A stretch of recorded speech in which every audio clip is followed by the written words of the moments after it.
ውዶችዬ የማዳም ቅመሞች እንዴት አላችሁልኝ? እኔ በጣም ደህና ነኝ፣ እግዚአብሔር ይመስገን። እኔ የምላችሁ እንደዚህ እንደኔ ግዴታ ሆኖባችሁ አይናችሁን እያመማችሁ ስራ የምትሰሩ ማለት ነው። እንጀራ ሆኖብን ስለሆነ ምንም ማድረግ አይቻልም። ነገር ግን ድመት ያለበት ቤት፣ ጥንቸል ያለበት ቤት ያላችሁ ልጆች ማለት ነው ራሳችሁን ጠብቁ። በከባዱ ራሳችሁን እንድትጠብቁ ነው የምነግራችሁ። ምክንያቱም የድመቶች ጸጉር ብናኝ ቆሻሻቸው ሽታው በአፍንጫችሁ ይገባል፣ በአይናችሁ ውስጥ ይገባል። ጸጉራቸው ብናኙ እና ለተለያየ ነገር ይዳርጋቸዋል። ወደ ወዳችሁ የሚገባው ራሱ በጣም ከባድ ለጤና ጠንቅ። ስለዚህ እኔ የምላችሁ ነገር ምንድን ነው? በተለይ አዲስ ለምትመጡ የማዳም ቅመሞች ድመትና ጥንቸል ያለበት ካጋጠማችሁ ራሳችሁን ጠብቁ።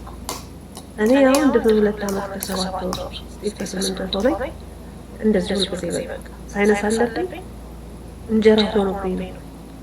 አንዴ ከሀገሬ ስለወጣሁኝ እግዚአብሔር በጎ ነገር መልካም ነገር እስከሚያመጣልኝ ድረስ መከራዬን አይቼ እንደዚህ እየታመምኩኝ ስጤን የሚሰራው ማለት ነው።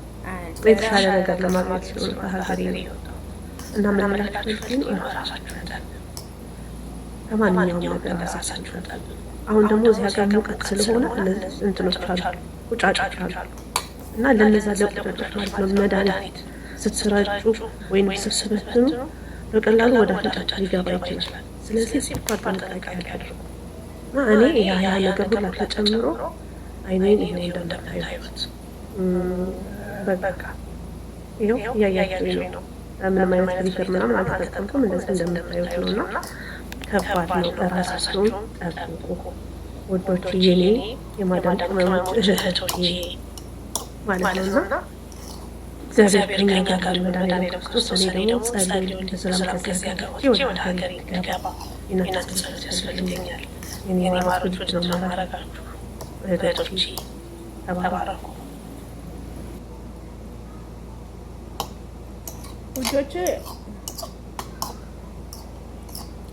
አሰላሙ አለይኩም ወራህመቱላሂ ወበረካቱ። ቪዲዮውን እንግዲህ እንዳያችሁት ነው፣ ተጠንቀቁ። ድመት አንዳንድ ሴቶች አንዳንድ ስራ ቦታ ከውሻ ጋር የሚታኙ እኔ በቶክቶክ ላይ ከውሻ ጋር ነው የምናድረው፣ ከድመት ጋር ነው የምናድረው፣ እነዚህ ነጫጮቹ የሉም ከእነሱ ጋር ነው የምናድረው የሚሉ ልጆች ብዙ አሉ። አሁን ይህች እህታችን ያው ይመስለኛል እንስሳቶች ውስጥ ነው የምትሰራው፣ ቤቱ እንስሳት አለው ይመስለኛል። አብዛኛው አረቦች እነዚህ እንስሳቶች ድመት፣ ውሻ ነክ ነገር ይሄ የሆነ ጦጣ መሰል ነገሮችን ይጠቀማሉ። እና ይሄዋቺ ልጅ አሁን እንዳላቻችሁ እንደሰማችሁት 2 ዓመት ሙሉ ይሄው እንዲህ ነኝ ብላለች። እንግዲህ እና ራሳችሁን ጠብቁ፣ ተጠንቀቁ። ከመቀደም መጠንቀቅ ይሻላል። እና እኔም ማለት ያው እኮ ነኝ እኔም አልሐምዱሊላህ። ግን አሁን ተወኝ አሳስያው። ለምን አሳስያው? ከምንድን ነው የመጣብኝ? ከሀፋዛ ነው የመጣብኝ። ስራ አልመርጥም፣ የትኛውንም ስራ ነው የሚሰራው። ለምን ቤት መቀያየር አልወድም። በየወርወሩ ቤት መቀያየር አበደን እኔ አልወድም። አንድ ቤት ገባው ማለት ሰራው፣ ከበደኝም ቀለለኝም በጣም ነው የሚሰራው። በቃ ከልጅም ጋር አንዳንድ ሰዎች ወይኔ ሀፋዛ ወይኔ የትላልቅ ሰዎች አቅማችን ስለማይችል እነሱን ላንይዝ እንችላለን። ጉልበት ያለው ሰው እነሱን ልጠቀም ይችላል። ግን እንደ ህፃን ቤት ከሆነ እኔ ይዛለሁ አንቅም ማለት ነው። እና ፈለኩት ቤት ብገባ ስራ ቢበዛብኝ ዋና እነሱ ጥሩ ይሆኑልኝ እንጂ እሰራለሁ ማለት ነው። ግን መጠንቀቅ አለብን። ይሄ ከማማ የሚባለው ነገር መልበስ አለብን። እና እኔ አሁን ቀላል ስራ አይደለም የምሰራው። ግን አልሐምዱሊላህ እንደ ሌላው ቤት አይበዛብኝም። እንደ ሴቲቱም ያነልጥር እንትን ቁጥጥር አታበዛም። እኔ ነኝ ቁጥጥር ማባዛባት እንጂ እዛ ቁጥጥር አታበዛብኝም። ጽዳት ሰራለሁ፣ ልጆቿን ይዛለሁ። በፊት አንድ በሽተኛ ነበረች፣ እሷን አፋዛ ቀይራለሁ፣ አጠጣለሁ። ስትታመም አብሬ ይታመማለሁ። እቺ ልጅ ራሷን መቆጣጠር አችልም፣ ወተት ብቻ ነው የምትጠጣው። 12 ዓመቷ ነው አሁን አለች።